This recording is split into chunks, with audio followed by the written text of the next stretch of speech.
Rain swept across the Montana Valley so hard it looked like the sky was breaking open.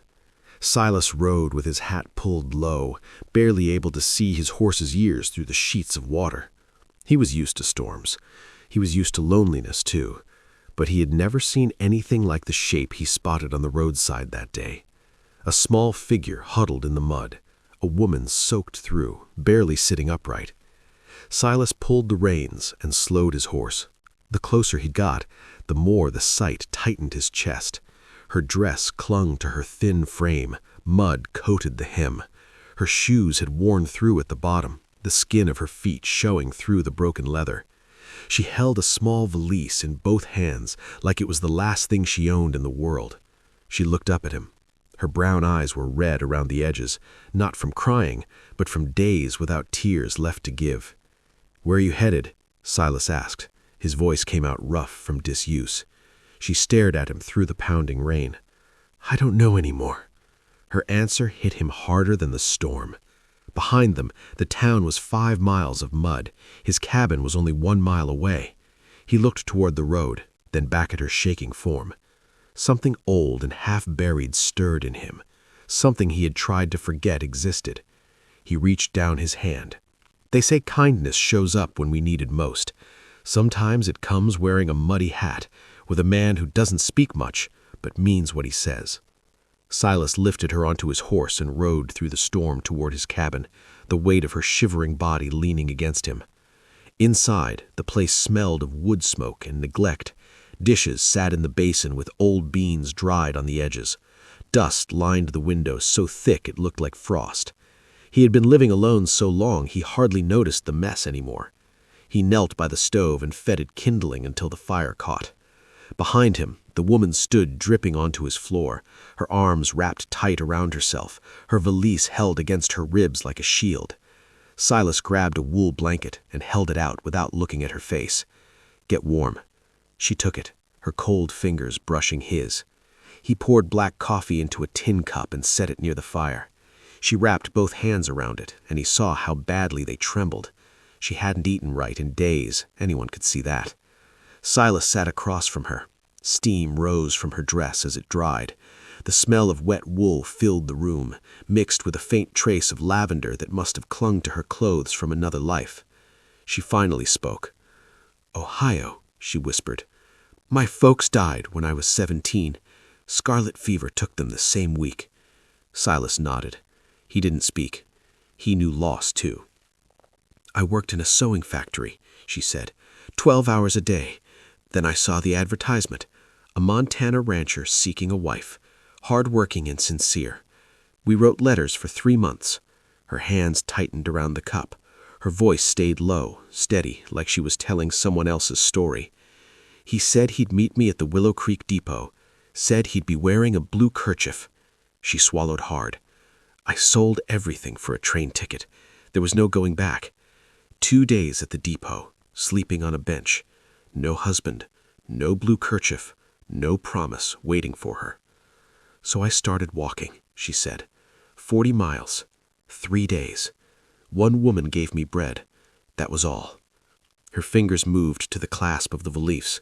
She opened it and pulled out a stack of letters tied with kitchen string. The paper was soft from rain, the ink smudged. His name was James Hollister. He said he had a ranch. Silas froze. James Hollister ran the mercantile in town. He had a wife, 2 children, a perfect white fence, and he had never owned a ranch in his life. Faith watched him closely. "You know him." Silas nodded once. "He's got a family." The fire crackled. Rain hammered the roof. Faith didn't break. She didn't scream. She didn't cry. She stood, walked to the stove, and fed the letters into the flames one by one. The ink curled. The paper blackened. 3 months of lies burned away in seconds. "You can stay," Silas said, "as long as you need." She didn't answer. She watched the last piece of paper turn to ash. Faith slept through most of the next day. Silas checked on her twice. She lay curled beneath the wool blanket, breathing deep and even. Her body was paying the debt of 40 miles through country that didn't care whether she lived or died. When she finally came out the next morning, Silas woke to a smell he hadn't known in years. Cornbread. She stood at the stove with her hair pinned up tight and an old apron around her waist. The table was clean. The basin was empty. The dishes were stacked neatly. His cabin didn't look like his cabin anymore. "I don't take charity," she said without turning around. "I work for my keep." Silas sat at the table and ate without speaking. It tasted like something he had lost a long time ago. 5 days passed before Faith spoke more than a handful of words at a time. She worked with quiet purpose, cleaning what Silas hadn't touched in months. She mended shirts he had forgotten he even owned. She learned the rhythm of the land without needing to be told. But something stayed locked behind her eyes, something that had been broken long before she walked into his cabin. On the 10th morning, she surprised him. "Mr. Silas," she said at breakfast, "may I plant some flowers by the porch?" He paused with his coffee halfway to his mouth. No one had asked him for anything in years, not even a small thing like flowers. "Plant what you want," he said. That afternoon, he watched her from the fence line. She knelt in the dirt with his old hand spade, sleeves rolled past her elbows, digging small holes with care. Morning sun fell across her hair, turning it bronze. She hummed while she worked. A quiet sound carried on the breeze. Silas told himself he was fixing the fence post. He wasn't watching her, not at all. But when she looked up and caught him staring, he nearly hit the fence with the hammer. She smiled a little, just a corner of her mouth. She knew. That night, Faith set her small sachise, still the only thing she owned, into the corner of the front room and left it there. She didn't keep it beside her feet, as she always had, didn't carry it from room to room. She left it resting against the wall, like it no longer needed guarding. "I'm tired of carrying it," she said. Silas understood more than her words said. He said nothing. He didn't need to. 7 days later, they rode into town so Faith could mail a letter to her friend back in Ohio. Silas sensed the tension in her before they even saw the rooftops of Willow Creek. Her hands twisted a handkerchief until it looked like rope. Her shoulders sat tight, too tight. "Nobody's going to bite you," he said gently. She tried to smile. It didn't reach her eyes. Town came slowly into view. A church steeple, the general store, the saloon, a few horses tied outside. People moved along the boardwalk. As they stepped inside the store, the bell jingled, and 3 women turned at once. The talking stopped. Every pair of eyes settled on Faith. Silas felt the heat crawl up his neck. He hadn't wanted this trip. He hadn't wanted to put her in front of watchful eyes so soon. Martha Perkins stood behind the counter. Her smile was sweet, but her eyes were sharp as pins. "Well now," Martha said, "Silas been a while." Her gaze slid to Faith, slow, searching. "And who might this be?" "She's helping at my place," Silas said. His voice came out stiff. "Helping," Martha repeated, tasting the word. Faith met her stare with quiet strength. She nodded once, polite but proud. "Good morning, ma'am." Martha blinked, thrown off. "Good morning." Faith mailed her letter. The women whispered behind their hands. Their eyes never left her. Silas felt every second of it. When they stepped back onto the boardwalk, he heard the voices drifting from the open store window.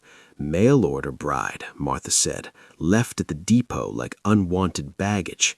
Another voice chimed in, "Living with Silas now, alone." Laughter followed, low and knowing. Faith's shoulders tensed, but she kept walking. She didn't say a word. She didn't look back. The ride home was silent. Dust rose behind the wagon wheels. Faith stared straight ahead. Her jaw had gone tight, her handkerchief twisted into knots. "They don't matter," Silas said softly. "They think I'm a fallen woman living in sin," she said. Her voice didn't shake. It was too steady. "I know what they think. Doesn't change what's true." She looked at him, really looked. Something in her eased. "Thank you," she said, "for letting me stand my ground." Slipped into a fragile calm, Faith cooked meals that tasted like memory. She tended the flowers outside. She mended more shirts. Silas watched her settle into the life she hadn't meant to find, the life that slowly began to belong to both of them. But trouble was coming. It always did. 7 days after the trip to town, a rider appeared. Old Wilbur, the mail carrier. He didn't normally stop at Silas's place. His eyes drifted toward Faith, standing on the porch. "Bank got robbed last night," he said. "Willow Creek cleaned out the safe. Folks arrived." Faith stilled. Wilbur's next words came slow, heavy. "Sheriff's talking to everyone who came through town lately. Thought you ought to know." Wilbur's gaze flicked toward Faith again. "Too long." Silas felt his fists tighten. Later, when he rode into town for medicine for his horse, Pete Tucker pulled him aside in the saloon. "I'm telling you because your daddy helped mine once," Pete whispered. "Jenkins is spreading talk. Says he saw a woman near town the night before the robbery. Says it was the girl staying with you." Silas's stomach dropped. Jenkins was old, half-blind, known for getting things wrong, but fear didn't care about truth, and the town was already afraid. Silas rode home fast, dust rising behind him. When he stepped into the cabin, he found supper waiting. Beans, cornbread, a candle glowing in the center of the table. Faith smiled faintly. "You looked troubled this morning. Thought a proper meal might help." Silas sat, ate in silence, watched her hands, her calm, her innocence. But doubt was a splinter, small but sharp. Did he trust her because she deserved it, or because he needed to? That night he watched her from the porch as she looked out over the valley. The sky glowed with fading light. Her shoulders rose and fell slowly. She seemed so small against the world. She had not cried once since she arrived, but that night she did, silently, shoulders shaking in the dark where she thought he couldn't see. He stood in the shadows and let the sight break him open. He believed her. He always had. But belief wouldn't protect her from what was coming, because Willow Creek had made up its mind, and the sheriff was on his way. The morning sun had barely cleared the ridge when Silas heard hooves on the hard-packed dirt, slow, heavy, purposeful. He stepped onto the porch just as Sheriff Heron rode up, his gray horse blowing steam into the cool air. The sheriff's face was carved from stone, unreadable, the kind of face that did not deliver good news. Faith came to the doorway, wiping flour from her hands, her apron dusted white. The sheriff nodded at her politely, but his eyes were cold. "Ma'am," he said. Then to Silas, "Mind if I ask her a few questions?" Silas stepped down from the porch, placing himself half a step closer to Faith without even thinking. "Ask." They stood in the yard while the morning wind rustled the grass. Heron pulled a small notebook from his vest, tapped the pencil on the open page. "When did you arrive in Willow Creek?" 5 weeks ago, Faith said. "The 16th of September. Where'd you come from?" "Cincinnati. I worked at the Morrison textile mill." "Anyone who can vouch for where you were the night before the robbery?" Faith's jaw tightened. "I was here, in this cabin." Heron lifted his eyes to Silas. "You confirm that?" "She didn't leave," Silas said. "Not once." The sheriff wrote something, closed the book, tucked it back into his vest. "I ain't decided anything yet," he said, "but don't leave the county." Then he leaned closer to Silas, voice dropping low. "And if I were you, I'd sleep with one eye open." He rode away, dust trailing behind him. Faith stood frozen in the yard, the letters she had shown him clutched tight against her chest. Her face looked drained of color, as if someone had washed it clean of hope. That night Silas woke to the sound of fabric rustling. When he stepped into the front room, he found Faith kneeling on the floor beside her bale open, clothes spilled over the boards, her hands shaking as she stuffed them inside. "What are you doing?" he asked. "I have to leave," she whispered. "You heard him. The town thinks I did it. If I stay, they'll blame you too. They'll take your land, everything your family built. I am not worth that." The words tore something inside him. "Sit down," he said. "What?" "Sit down at the table. I'll make coffee." They sat together at 3 in the morning, 2 cold cups on the table between them.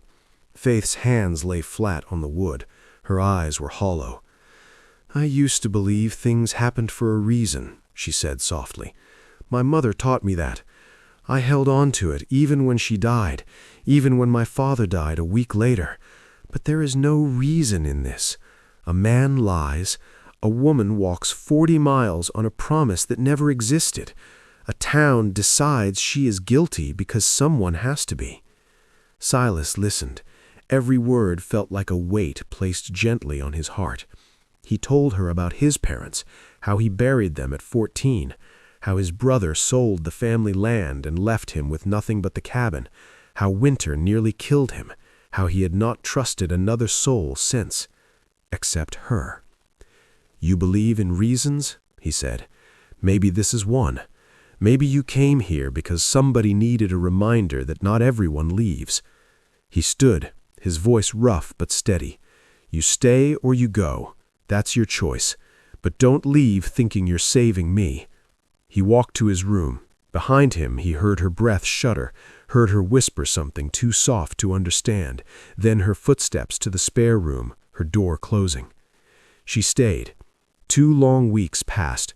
Faith worked quietly. She cooked, she cleaned, she tended the flowers that now grew along the porch rail, gold and purple blooms pushing through stubborn soil. But the light in her movements dimmed, the spark in her eyes went soft. Then one morning Sheriff Heron returned. His face looked different now, heavy, guilty. "Ma'am," he said, removing his hat, "we caught the men who robbed the bank." Faith froze on the porch steps. 4 of them, holed up in Ridgewater. They confessed to the Willow Creek job. There was no woman with them. Jenkins got it wrong. The woman he saw had yellow hair, nothing like yours. Silas felt something unspool inside him, slow and deep.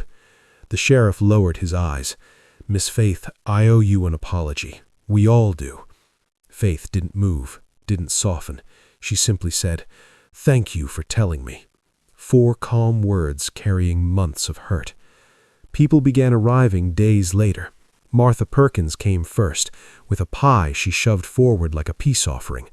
"Apple," she said, unable to meet Faith's eyes. "Made it this morning."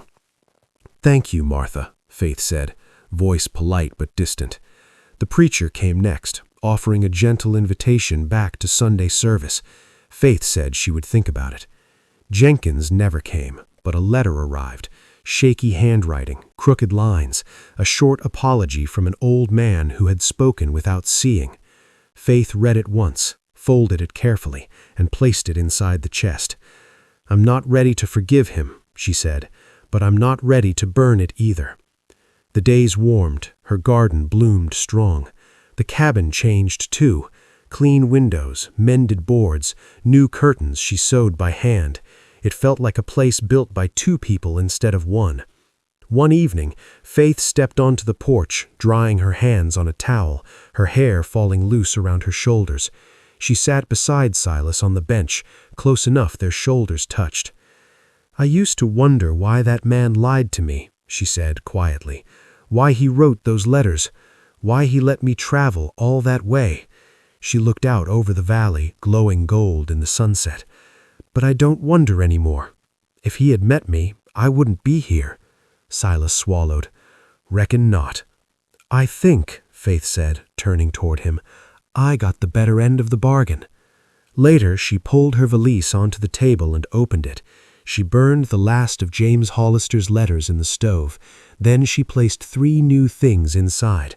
The handkerchief Silas had given her, a dried marigold from her garden, and a folded scrap of paper with 1 word written on it. Home. That night, they sat on the porch under the stars. Faith leaned her head gently against Silas's shoulder. After a long moment, she asked, "That first night, why did you stop for me?" Silas thought about it. "Don't know," he said softly. "Just did." Faith smiled, a small, quiet smile, filled with peace. "My mother used to say that Providence sends people when we need them most," she whispered. "Not a moment sooner, not a moment later." Silas didn't answer. Instead, he reached for her hand on the bench, their fingers intertwined naturally, easily, like they had always belonged together. The valley lay wide before them. The stars turned slowly overhead. The cabin behind them glowed warm with lamplight. Faith squeezed his hand. Silas squeezed back. 2 people, once abandoned by the world, sat together in the quiet night. No longer alone, no longer walking separate roads. They had built something new, something gentle, something strong, something that finally felt like